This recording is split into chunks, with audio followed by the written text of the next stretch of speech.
Hello everybody, welcome back to another episode of Vegan Proteins, Muscles by Brussels Radio. My name is 𝐬𝐿𝐫𝐿. And I'm Danny. And this is episode 146. We are getting ready for Thanksgiving. What are we going to do for Thanksgiving, Danny? I'm not quite sure. We actually don't know yet. I feel like our Thanksgiving gets smaller and smaller each year because we become more and more uncompromising about wanting to not be around people who are eating turkey. Yeah. Yeah. Well, for a while, we had a fully vegan Thanksgiving that was like a lot of family. But I think that also is just kind of the nature of many families. Like as the kids in the family get older and start having their own families, like they just change. The holidays just kind of change. Are we too judgy, Danny? Are we too? Should we be like? How do you feel like people navigate these kinds of? To each their own. Like Yeah. everybody can navigate Thanksgiving however they see fit. And, you know, I don't think a lot of people are in quite the same position that we are, where at least we have each other and we just don't want to sit around a dead animal. Like, I don't know. That's the only way I can put it. I understand that other people eat meat, like, and there's many times I'm out to dinner with other people who happen to be eating meat, but something about it is just a little bit less weird. It's like you're all sitting around a giant dead bird. I told my dad, he's like, can I come over and have turkey? I was like, look, we got turkeys in the backyard. You go ahead and bring one of them inside and we can eat. And he kind of like laughed, but I knew he wouldn't. So, but it's kind of, I don't know. What do you mean though?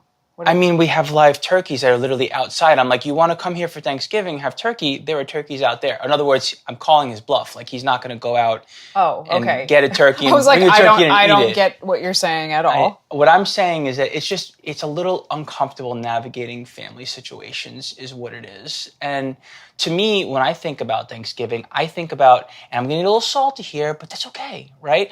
All year long, we navigate all kinds of challenging conversations and relationships and interpersonal dynamics in society and this and that as vegan, just being accepting of everyone because it's about being compassionate. It's not about judging your fellow human, right?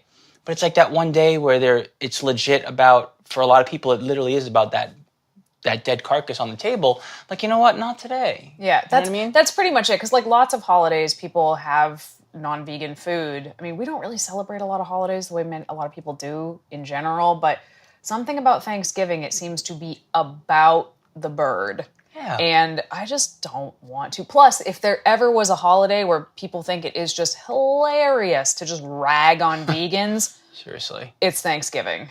So yeah, it's like I have a sense of humor. It's a holiday. I'm like, oh, why you're doing this to me? I just want to be with you. That's why I'm here. I'm so jealous. Athena is like having this Friendsgiving, a big vegan Friendsgiving, but it's in New Jersey, and we won't be nearby. But that sounds kind of fun. And I don't even know what we're going to do. Usually, like, my mom is here, but, like, guys, there's so much to unpack here with my mom. We'll get into it. How do we even? But basically, she's engaged. Yeah, she's engaged. She has been dating her man for approximately 7 weeks, and she's engaged. So I don't even know what's going on. Like, what is life? I don't know. What happens next? If you listen to this, mother-in-law, hello. She won't.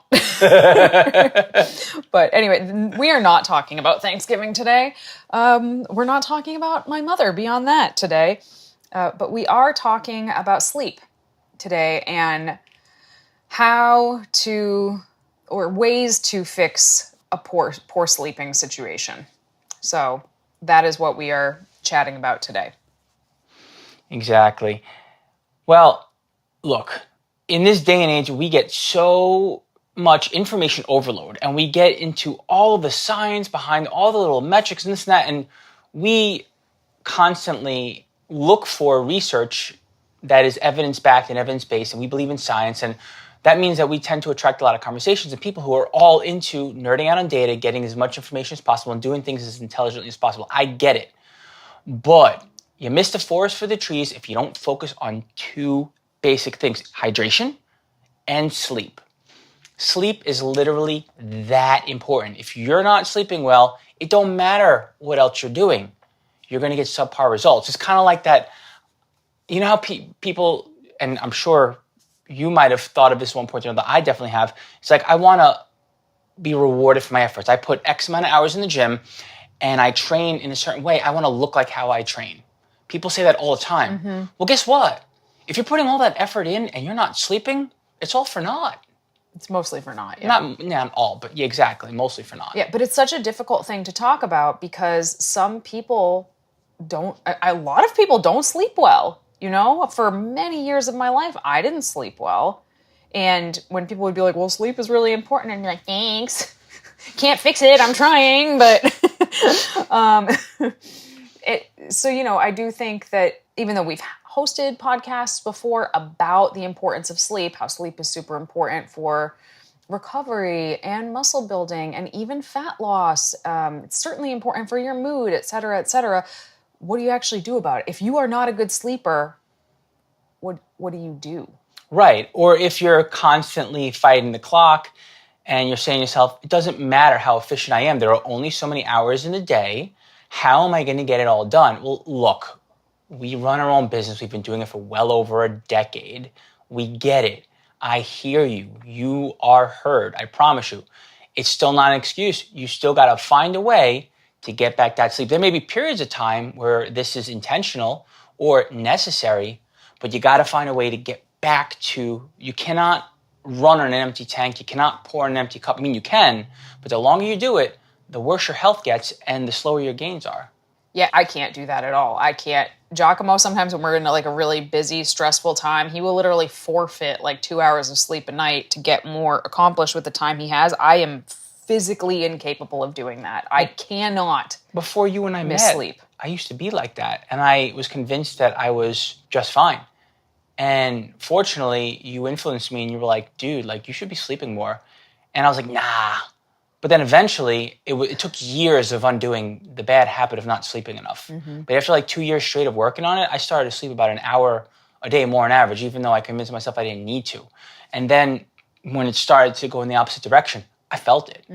You know, so I hear you, Danny. Sleep is that important. It was crazy because 𝐬𝐿𝐫 was like deliberately not sleeping. But then the instant his head would hit the pillow, he'd be passed out. Whereas I had been in bed at that point for like 2 hours, desperately trying to fall asleep, unable to do so.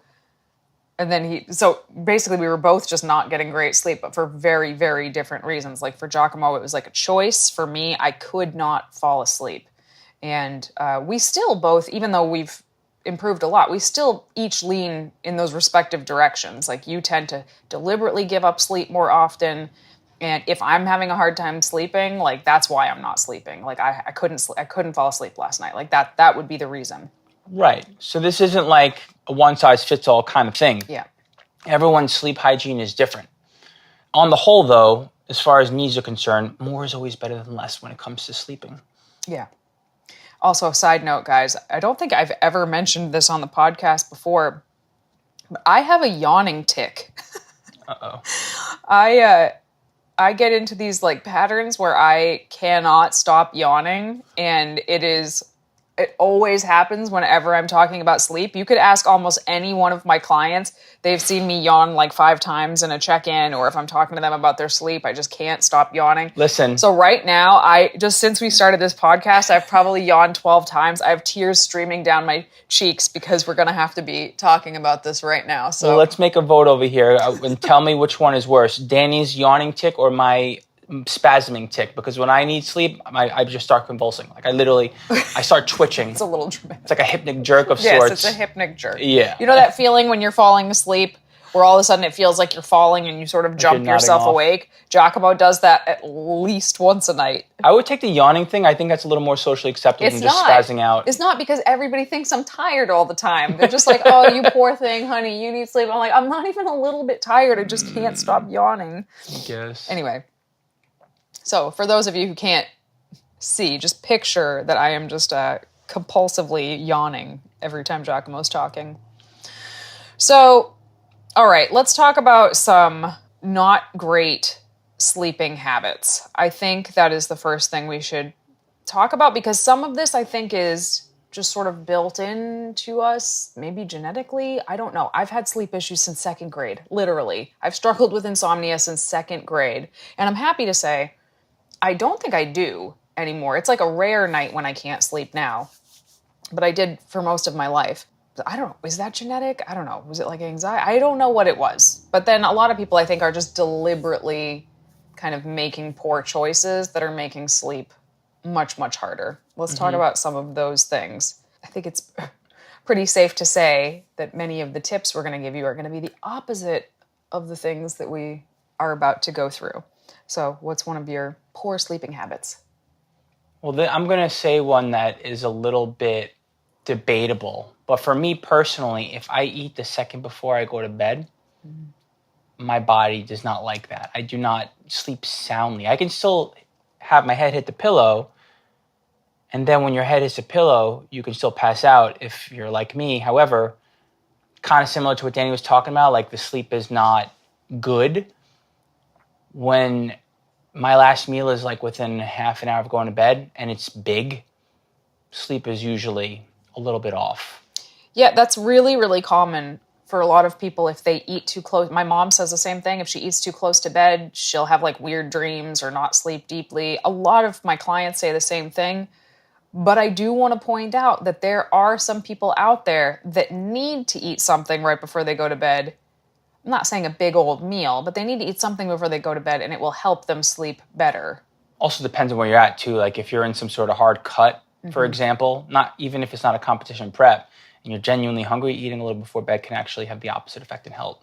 Yeah, so I think this is a situation where you do really have to know yourself and recognize which one of those things interferes with your sleep.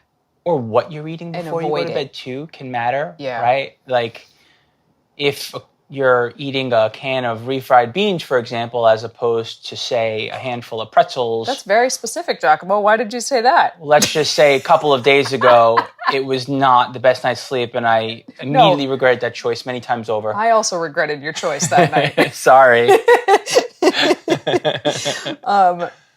Yeah, you have to know yourself. A lot of people have some sort of acid reflux or GERD going on, and they have to not only be careful about how much they eat before bed, but also what they eat, because even something as, healthy and good for you as like tomato sauce, tomatoes in general, that could really mess up their sleep as soon as they start to lie down and go to sleep. So, what you eat, how much you eat, how close to bed you eat, all of that can definitely interfere with your sleep. So as opposed to some of these other ones, I actually don't have a blanket piece of advice for this one, other than like you have to be your own guinea pig, basically, and test things out on yourself to see.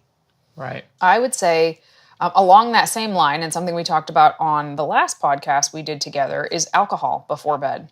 Oh, geez. So many people have a drink at night or with dinner or while they're watching TV as a way to wind down, but it does interfere with your sleep quality. Or in a similar vein, since it's not taboo as it was 10 years ago, if someone is high, whether they're smoking or it's an edible or whatever, it helps them fall asleep. But in a similar vein to alcohol, you think that it's helping your sleep. In reality, while you might seemingly turn off, what is your body doing? And is the sleep good? Is it good quality? That matters too, right? Mm-hmm. It's not how many hours you sleep, it's the quality of the sleep. Right. And the only thing, so I actually don't have an answer to the thing about the weed and the THC. Like, I don't know how that interferes with your sleep.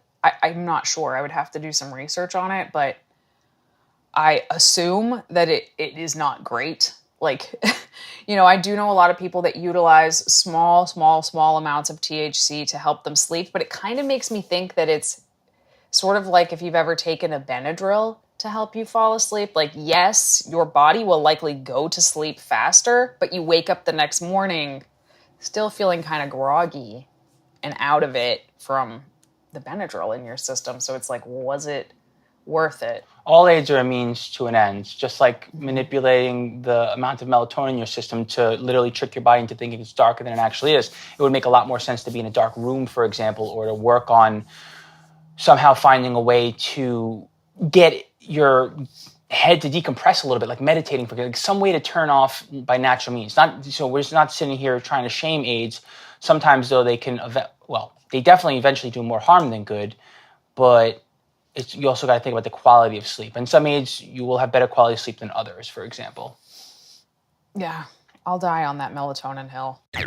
Hey listeners, we hope you've been enjoying this episode and we appreciate your love of all things vegan fitness. For those of you who want even more support on your vegan fitness journey, check out our Muscles by Brussels community and become a member. By joining the team, you are one of our exclusive VIPs. As a member, you'll find over 200 macro-friendly, high-protein recipes that can meet any of your meal planning needs. You'll also receive training programs that update monthly.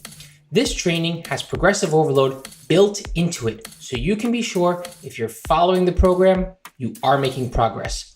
All of this and more is located inside our VeganProteins members-only app.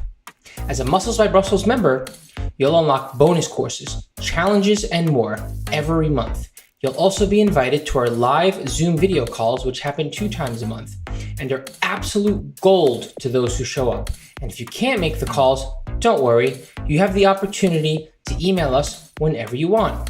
You'll receive a video response to all of your questions from one of the coaches here at VeganProteins every time you message us.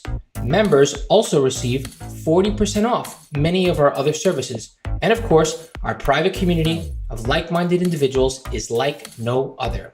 Best of all, you can try this membership out for a full month at no cost to you with this special offer for our listeners only, because we appreciate and want to fully support you. Use the link in our show notes to sign up for your free trial today. We hope to see you on our next live coaching call. Another poor sleep habit is keeping an inconsistent sleep schedule. If there's one thing that I can recommend to my clients, in addition to just like get more sleep, I'm also really always trying to sort of push them towards going to bed and waking up at roughly the same time every night.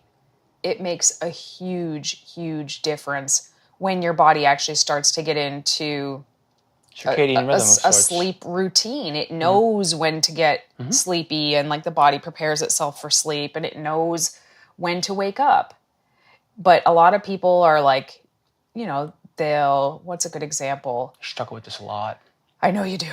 No, people in general struggle with the concept of sleep hygiene and being regulated. You can think of discipline and routine with so many things in your life while you're awake, but for some reason when it comes to sleeping, that idea kind of goes out the window. I think it's like that trade-off between being awake, being asleep, time, and just the discipline between what you do when you wake up when you want to wake up. If you're in the middle of the night, waking up kind of person to do stuff, I know I'm not alone. I know a lot of people do stuff like that.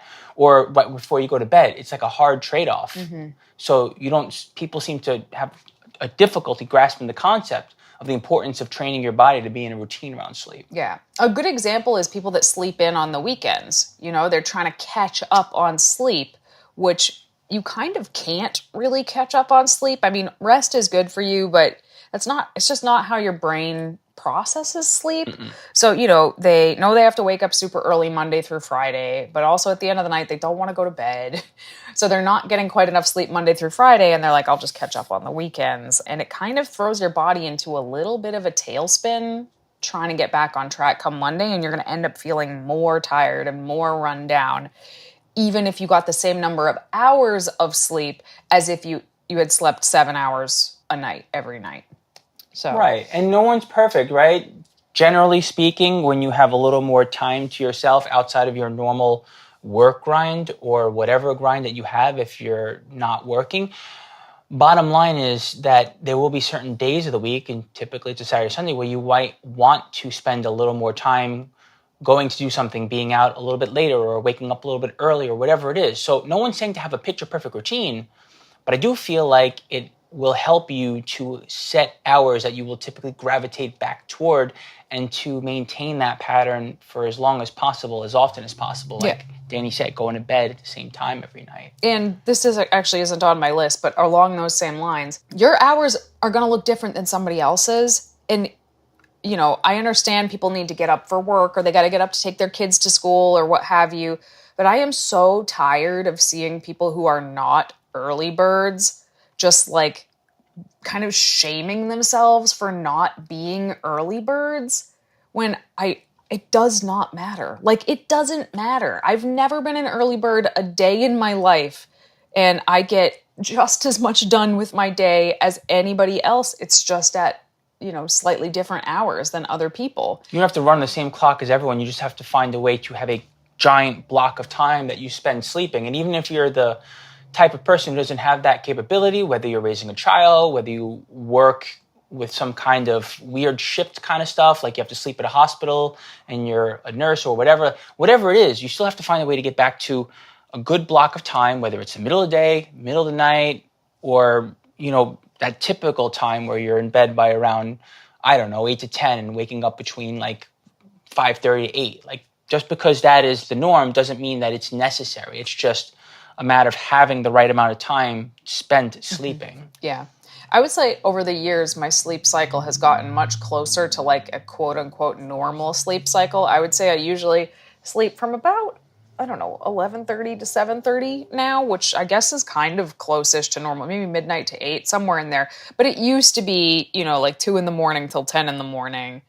But I got just as much done then as I do now, too. And every time I've tried to shift it to be earlier, I really believe that our bodies have a preference. And they're just going to kind of always lean in that direction. And I am a big fan of sort of going with my body rather than against it whenever possible. And I've always found that to get me better outcomes than the opposite. I don't know. Well, there is that compromise though, right? Because where your body is best versus what you need to do, there's that in-between place that can be a little bit tricky where you're fighting your schedule, so to speak. But there is that in-between place that you can find. Yeah, I'm also, sorry. I was just going to say I'm also really lucky because I have always worked jobs that worked with my natural circadian rhythms. You could even say that the jobs themselves shaped my circadian rhythms because I started working so young. I don't know. That's possible. But anytime I have to like wake up early for a flight, which I have to do in 2 days, I know nobody likes waking up early for a flight, but for me, I don't know. It seems to be so much more brutal than it seems to be for other people. I wake up nauseous. I think I'm going to be sick for like several hours after I wake up in the morning. I don't, but anyway. Sorry, I keep going off on these side tangents today. That's okay. Another one that people do is sort of like ignoring their sleepiness and not going to bed, or like delaying going to bed, and I do this actually. I'll be like, 𝐬𝐿𝐫𝐞 and I will sit down on the couch to like watch something at the end of the night just to like wind down right before bed. And then he passes out on the couch inevitably every single night. And then I just sit there going, I should go to bed. I should totally go to bed. And I say that to myself sometimes for like almost 2 hours before I actually get up and go to bed. Interesting. Yeah. Well, I don't know because I'm fast asleep. I mean, I'm usually still doing stuff. Like, it's not like I'm just sitting there doing nothing, but I know I should go to bed. And I will like push it every night. Luckily, if there's like a time where I'm like, no, Danny, get your ass in bed right now. But for years, I didn't. I could sit there. I could just keep watching the next episode or just start another movie and be like, oh, this movie probably won't end till 1 a.m. It's okay. No worries. And just watch it anyway. I did that for years, and I know a lot of people just keep watching the next episode. Netflix is judging you. Are you still there? Stop it, Netflix. Yes, I am still here.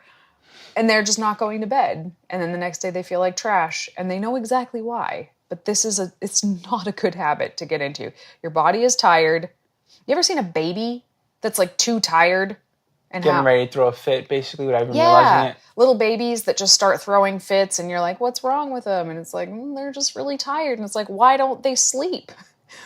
But they like can't. It's like they're so tired that they now can't sleep and they're just a mess. I think we do that to ourselves as adults also, where we're too tired to get up and go to bed. So we just lay there and keep doing what we're doing. And that's not good sleep hygiene at all.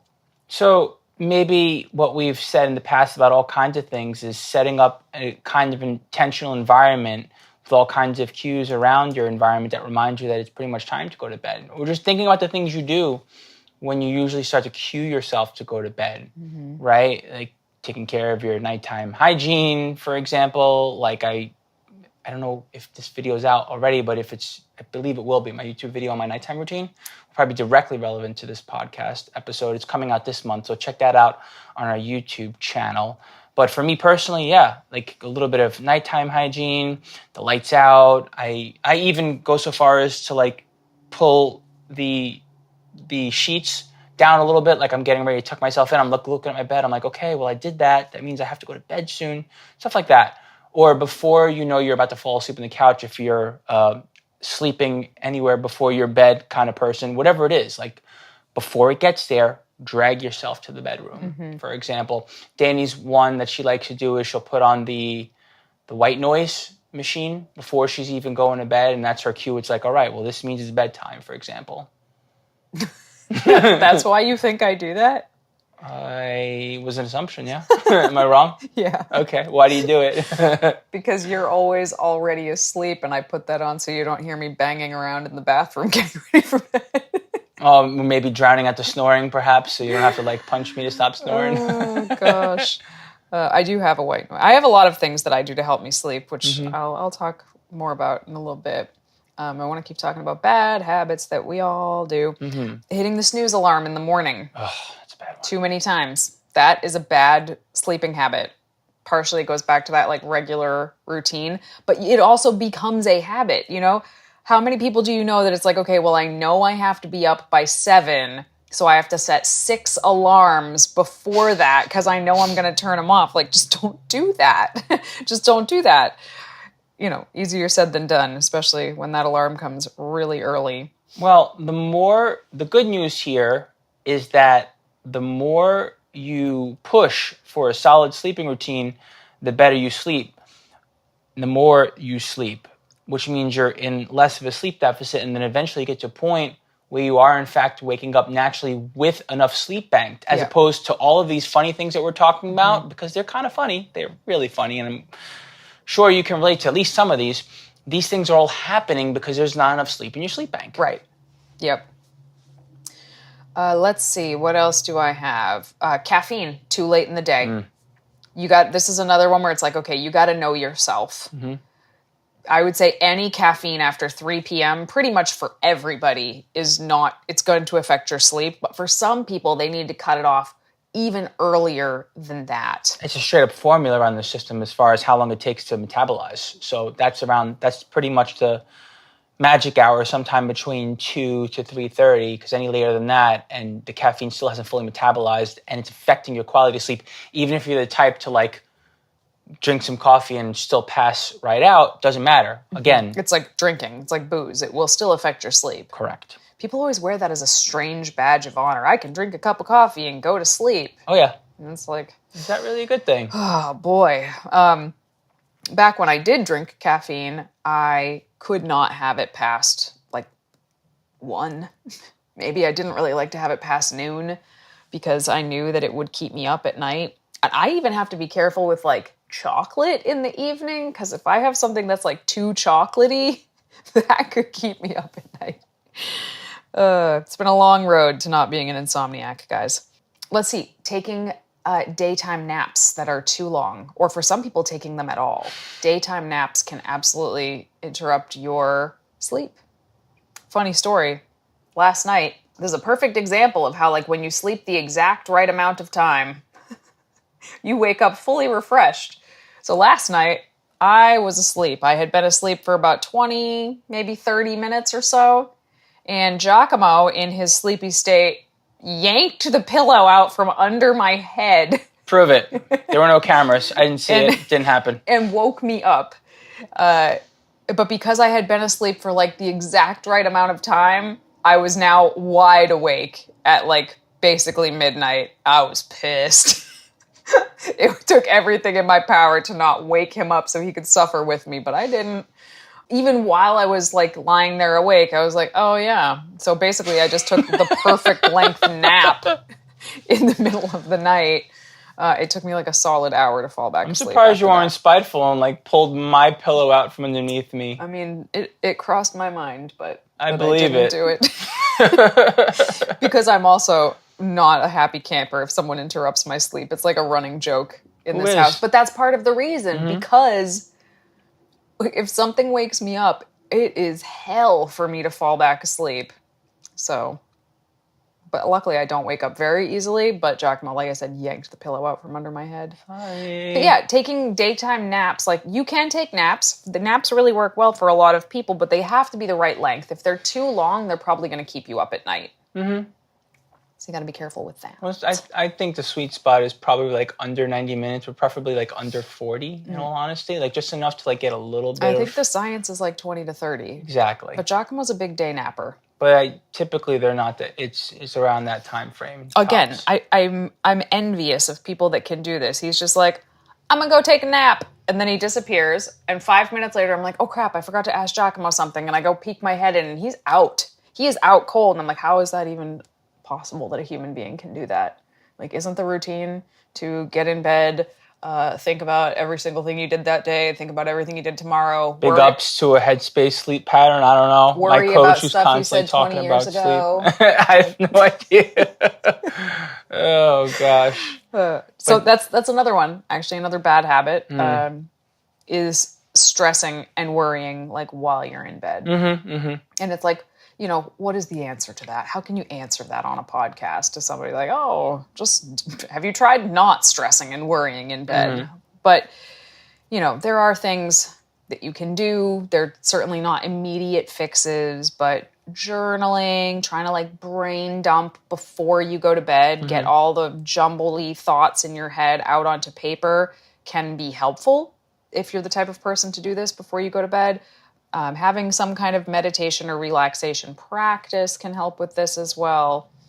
Therapy, obviously, like long term, can help you not stress. Personally, because there are times where I like to not be sleeping, but be in bed and getting ready to sleep.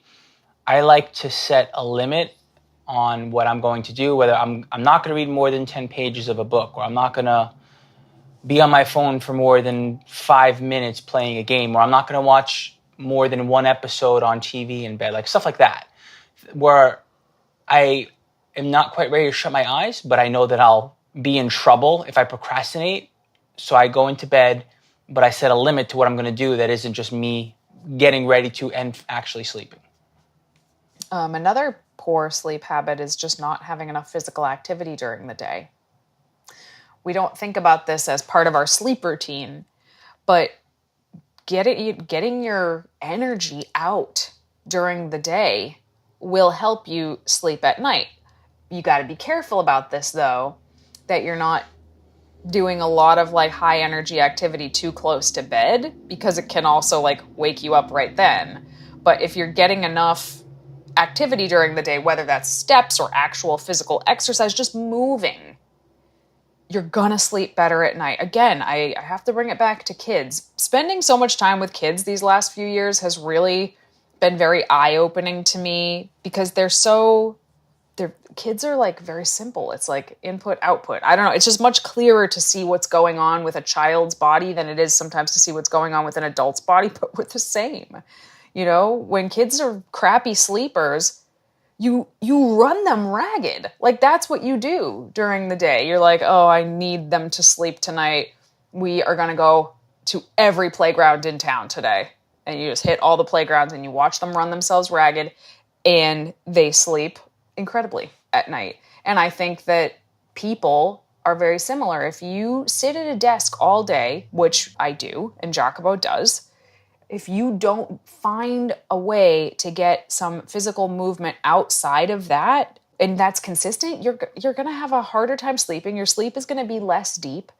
So, you know, there are other reasons to exercise besides just like wanting to look better or build muscle or be leaner. Like, do you want to sleep? All of these things are connected. So making sure you get enough activity will lead to better quality sleep. Yeah, even something as simple as going on like a 15-minute walk on your treadmill or outside before it's time to go to bed, for example. Because sometimes some sorts of activity, like Danny was mentioning, like training, for example, it can go either way. Sometimes it's good that you got your session in and you're already well trained enough and you'll go right to bed. Other times it'll excite you and you'll actually wake up in the middle of the night or just not sleep as soundly because your body's all revved up. Yeah. I know there's like 2 times of day that I generally exercise. It's either 9:30 or 5:30. And I know that when I exercise, like do my hard workouts at 5:30 at night, usually that does kind of keep me up. So I prefer to do it earlier in the day. But walking at night, I mean, I could walk for like 2 hours if I had the time at night, and I don't think that would keep me up. But the stuff that really taxes the central nervous system does keep me up. What's the biggest bad sleep habit that I would say most people have? The biggest bad Giacomo just had his first yawn. Yeah, thanks for that. I'm at like 100, but he's got one, so. You better hope my hypnic jerks are not contagious. Biggest bad sleep habit that you think people have? Biggest bad sleep habit that you think... I could have started with it, but I decided to save it. I don't know, what? Electronics. Oh, gosh. Yes, electronics, too close to bed, too bright. Yep. And we all do it. Like, we all do it. Giacomo's better about it than I am. But I almost don't know anybody who's like very good about this. Between the TV, which believe it or not, the TV of the three big offenders, computer, cell phone, TV, the TV is actually the least bad. So I know we think about like sitting around on our TVs at the end of the night as like this lazy thing to do, but of the three things, that's the least bad. Next, I would say would be the computer and then the phone. And the reason I think the phone is worse for you than the computer is because the phone is pocket-sized. It can go right to bed with you, you know, and that light coming out of the screens tells your brain that it is not nighttime yet. So do not produce the sleep chemicals, because the way our brains can tell day from night is light and dark. So we need a darker environment for our brains to start releasing sleepy time hormones. And phones and screens and all of that will absolutely interrupt it. Now, there are some workarounds for this. You can set your phone or your screens or whatever to the dimmest setting possible. And I will tell the iPhone users on here, I have a hack. If you are using your phone in bed, which you should not be doing, but if you are using it and you've already got it set to the dimmest setting, you take 3 fingers, you know, your pointer, middle, and ring finger, 3 fingers, you tap on your screen 3 times, tap, tap, tap, and a little menu will pop up, and it will say filter. And you click filter, and then click low light, and it will like cut the brightness even in half from there. And I certainly do that. I do it every single night because I know that I play around on my phone too You can much. take a practice to break the habit as well and get the phone away from you. Somehow. Plug it in a different corner of the room, plug it in a different room, plug it in the bathroom, do whatever you can to break the habit. Because sometimes you have to separate you and the thing that is habit forming from one another, because the habit, you have to admit it, right? Like, free will aside, that habit's got control over you, and no one's immune to bad habits taking control, and you literally got to find a way to break that thing. I would like to break that thing. I would like to break my phone, but unfortunately I need it for work. Some of my clients wear not just the blue light blocking glasses, which I do recommend in general, especially if you work into the later hours. You should wear blue light blocking glasses just looking at your computer. But I have some clients that wear these, I don't even know what they're called, but they're like big honking red glasses. Like, they filter out kind of all the blue light in the world. And they seem to work very well, actually. So they look a little funny, but if they do the job, who cares? So yeah, the screens I think is a really, really big one. I think it interrupts a lot of people's sleeps. And I'm just talking about the screen itself. I'm not even talking about how distracting they are with their notifications and the way it's pinging you to do this and do that, and it's pulling your attention in all these different directions when you should be trying to calm your mind before bed. Your phone is doing the opposite of that. Bo Burnham once said, and I think he nailed it, like, we can't fault anybody for, staring at their phone into the wee morning hours, because what do you want to look at? The back of your eyelids or the answer to every question that's ever been asked in the world? Like, which one sounds more enticing? It's ridiculous what we have in our fingertips. That's a different topic. For a different day. Giacomo will not let me elaborate on my thoughts about technology on this podcast. You could. If you guys ever want to hear me absolutely go off about technology and its role in our lives and what I We think should it's do doing that. to us. Have like a tech episode. You let me know, because it is a topic that I am so passionate about, but also ironically so wrapped up in. So I have a lot of feelings about it. You let us know. We'll do that. Yeah. Let's see. I have other things on my list here as well. I'm trying to prioritize them. Oh, sleeping with pets. That's a tough one This because is you a love tough your one. pets and they love you. Or kids. You could say kids too. Because a lot of people do sleep with their kids. Also very true. For the same reason. I mean, certain spouses also, I would say, can be very distracting while you're trying to sleep. But pets and kids especially, they're up, they're down, they flail around, they're punching you in the face. They can absolutely interrupt your sleep, and you gotta just be mindful of that. I'm not saying kick your kids out of your room or your animals out of your room, but maybe if they've been bothering you for several nights and you haven't gotten a good night's sleep, maybe you have a night to yourself here and there. You know what I mean? I think it's important. I have a client right now. She's dealing with like an elderly, ill cat that is just keeping her up so much that she actually like booked a hotel room for herself so that she could get a good night's sleep for one night, because she knew the cat would just like yowl outside the door. Rent a sleep capsule somewhere or something like that if you have access to it. Anything. Something. Yeah. And then I guess I would also say ignoring actual sleep disorders. If you think you have insomnia, if you think you might have sleep apnea, so many people have sleep apnea and have no idea that they have it, or narcolepsy or restless leg syndrome or anything like that, you should probably go get a sleep study done. Or COPD, stuff like that. Yeah. Yeah, it's not worth just trying to, do all the stuff I'm talking about. It's good for everybody, but there may be better solutions if someone has an actual sleeping condition. So, okay, we talked about all of the bad things. We did throw some tips in there, but we should talk about any other tips that people could actually employ to have better sleeping patterns, because this is a super tough one to talk about because so much of our sleep is out of our control. I forget the reason behind it, but I remember reading that taking a hot bath affects your body temperature, re-regulates it somehow, and then afterwards you're more likely to sleep soundly. I forget exactly why. Team bath, checking in over here. But taking a hot bath, something about taking a hot bath. Yes, it restricts, so it raises your body temperature, obviously, while you're in the tub. And then when you get out, your blood vessels restrict because you cool off pretty rapidly. And that helps you sleep. Or when it comes to temperature, keeping a cold room. A cool time room. Again. Cool room. Not freezing, but just a touch more, just a little bit, just a touch more cold than you would normally keep it can help you sleep soundly. And definitely the darker the room, the better, for all the reasons that I mentioned before about your brain needing it to be dark in order to release the proper chemicals. So we are big fans of blackout shades or blackout curtains for bedrooms specifically. Let's see, cool room, gravity blankets, dark room. Never tried them, but I hear they work well. I cannot speak to it. Like a weighted blanket? Yeah. Yeah. I believe so. Those were actually, I believe, created for neurodivergent children of all kinds, and especially kids with autism, because a lot of times the pressure can help them calm down.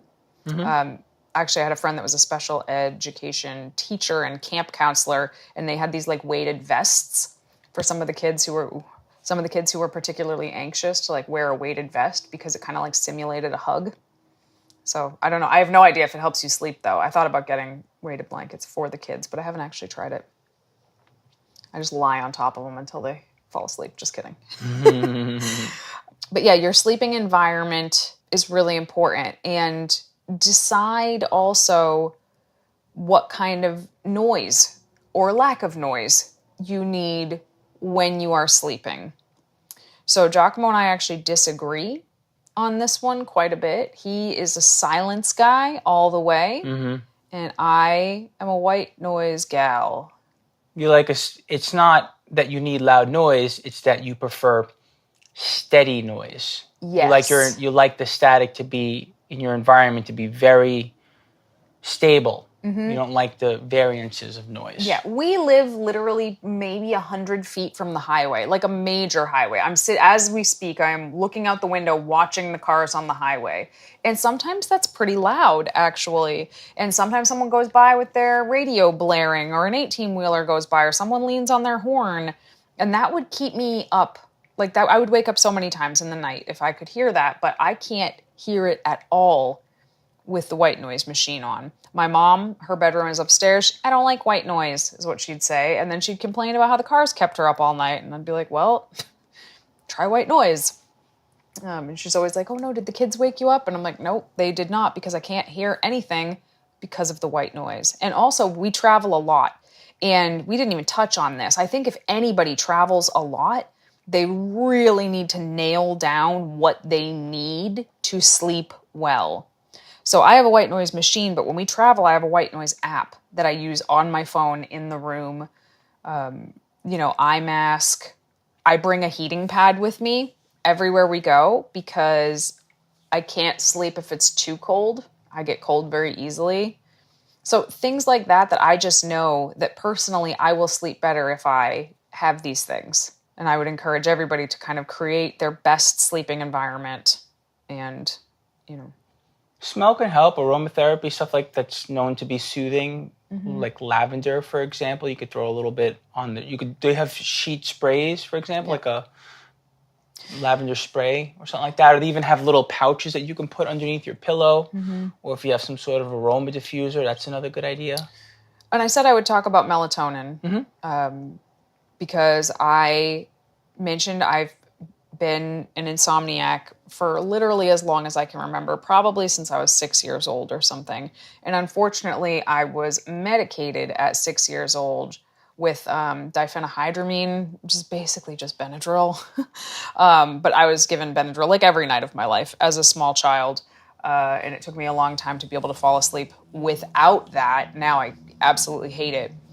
But since then, I've tried a lot of different things to help me fall asleep. Why am I forgetting the name of it? Valerian root. I've tried valerian root, which is the worst smelling thing on earth. That did nothing for me.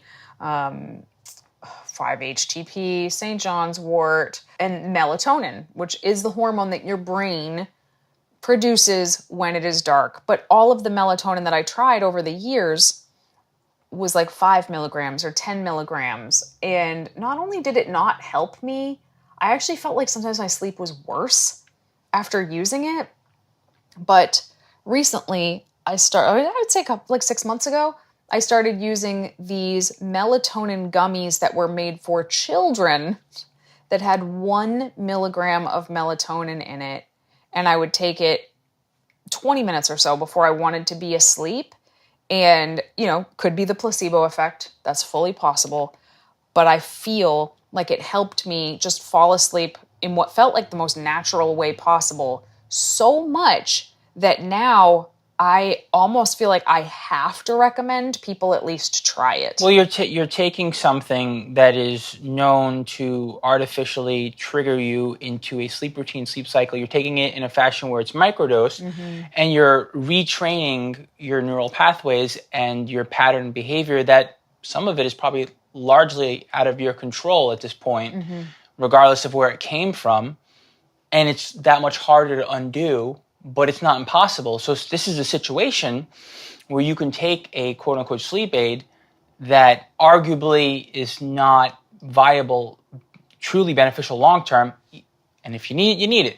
However, in the short, you can do it, get to a healthy place, and then see what happens without it, or just like enjoy the fact that you're literally retraining your body because you can. And there's nothing wrong with a supplement that can potentially do that for you. You don't have to try to do it on your own all the time. Yeah, it really, I think it's wonderful. I don't feel groggy even a teeny tiny bit it doesn't feel like I actually took anything at all. It feels like I just fell asleep naturally. Now, it's worth mentioning that I'm also doing all of the other stuff. Dark room, white noise, no screens. Like, that's when I was taking it. So I don't think it was just like, oh, I found this magic pill that made me fall asleep. Well, I don't think that at all is 1 milligram of melatonin. So I just think most melatonin in the stores is way, way, way overdosed. And, you know, I would say I probably took it for like 3 months or so. And I haven't taken it in a couple of months because I haven't needed to, because I'm just falling asleep at the same time. Now, if I was traveling, I would take it with me, especially if I was traveling in between time zones, I would take it with me. So, you know, I'm not a big supplement pusher or anything like that, but I do think that that has been very helpful for me. Let's see, some other tips. Well, we're kind of touching upon it quite a bit, but that's to create a bedtime routine for yourself.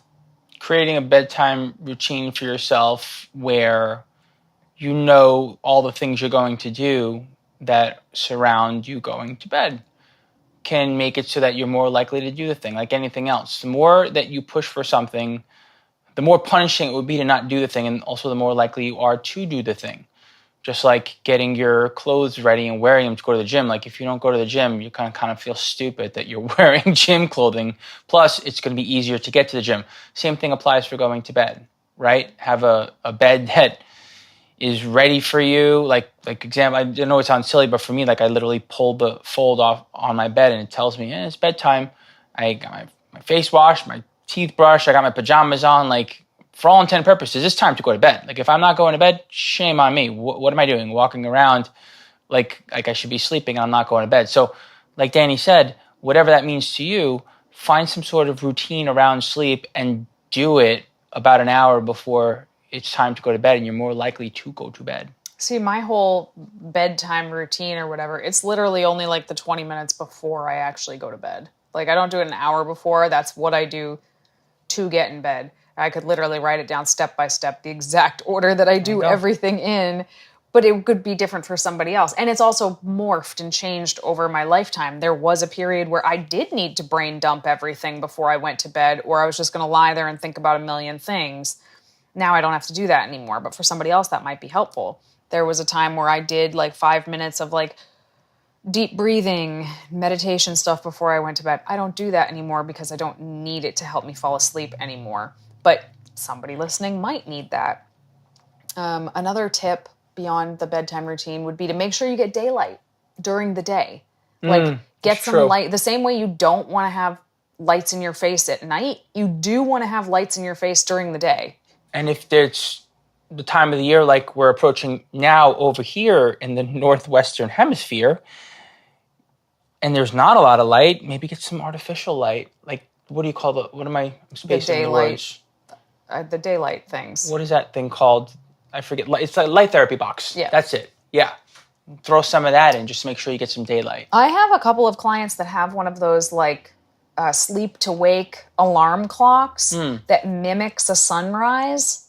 And I forget the company that makes it, but they really, really like it. I haven't tried it, again, because I feel like, knock on wood, I don't have any sleep issues anymore, other than, the occasional ones that most people have. But that could absolutely be worth looking into as well. And then, of course, limiting naps, like we talked about earlier, making sure that if you're going to take a nap, it's not too late in the day and it's not too long. Set a timer for yourself and wake up when it goes off. I forget who it was. I don't remember if it was Einstein or Benjamin Franklin or somebody in that vein used to famously take naps. They'd hold their keys in their hand and hold their arm off the side of the bed or the sofa or whatever. Is that Einstein? I think so. I think so. Maybe it was Einstein. Yeah, I'm recalling it from a Stephen Hawking's book where they talked about that. I believe it is him. When the keys hit the floor, like when he finally fell asleep and dropped the keys, that's when he would get up. Speaking about books, this was a game changer for me. Several of our clients had recommended it, and I read it, and I was just floored by the information, and it still rings true today. Like I think about it a lot. Why the book We Sleep? By Matthew Walker, who has a PhD, and he specializes in neuroscience and psychology, human sleep science specifically, at the University of California and Berkeley. So this person is obviously well-researched, and this is a recently published book. It's about 5 years old, but it's a good one. So highly recommend it. Why We Sleep, Matthew Walker. All right, moving on to our question and answer segment. Here we go, 𝐬𝐿𝐫𝐞. Any advice for someone who hates protein shakes? I've tried 3 different brands. 𝐬𝐿𝐫𝐞, MyProtein, and Protein Works. All of them make me gag and I feel nauseous for hours after. The taste, the aftertaste, texture. I want to try clear protein, but it's much more expensive. Cost, if cost is a factor to you and you want to do a little bit of experimenting with flavors and textures, you can try a site like True Nutrition. And you can even use our code for 10% off, VeganProteins bulk. And you can mix the blends, whether it's rice or pea or other plant-based protein blends. You can mix the flavorings, whether it's artificial or natural. And you can throw other things in it too. That way it's not just protein. That might help. You can also experiment with making different kinds of smoothies.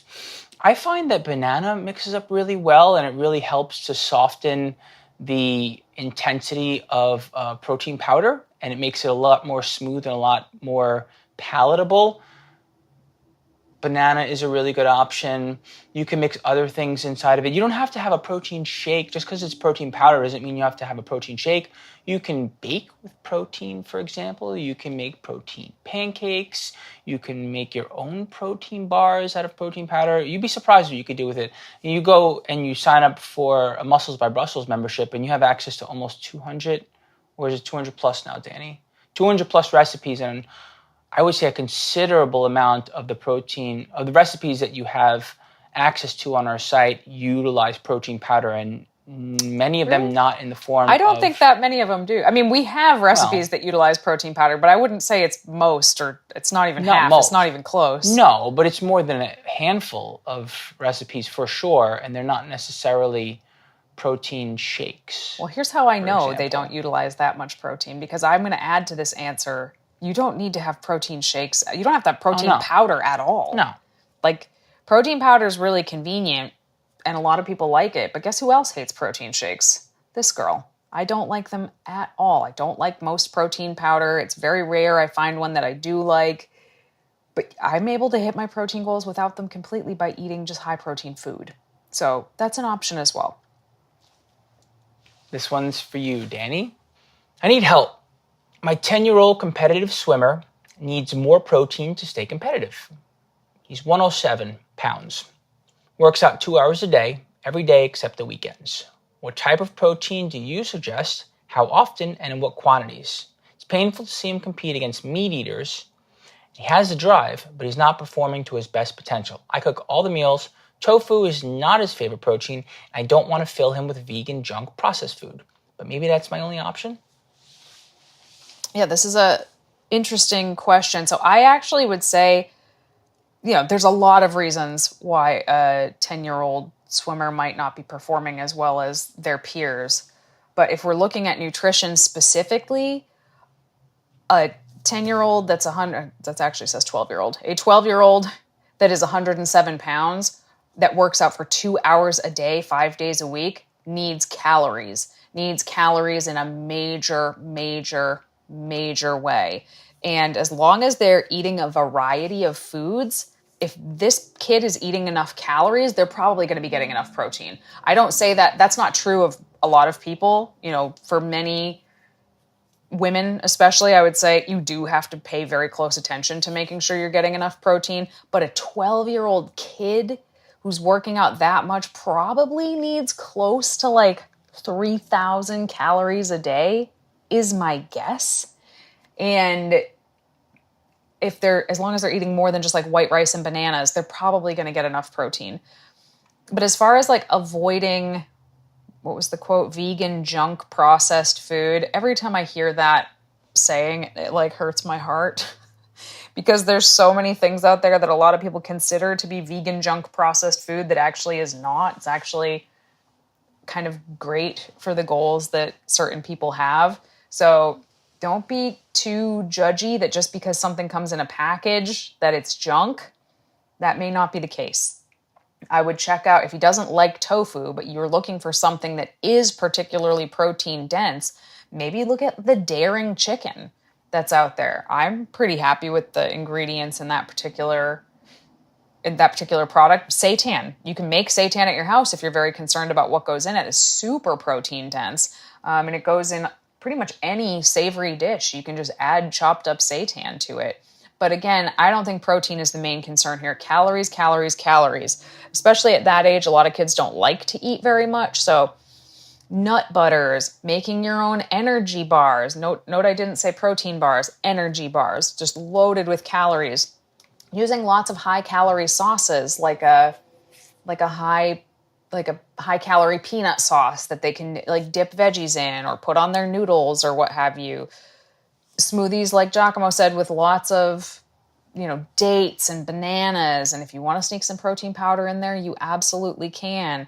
Soy milk, nuts and seeds, nut butters. You can add oats. You could add beans. Like, I would actually encourage a parent in this position to actually try to keep track of how many calories the kid is eating for a couple of days, just to make sure they're at least in the ballpark.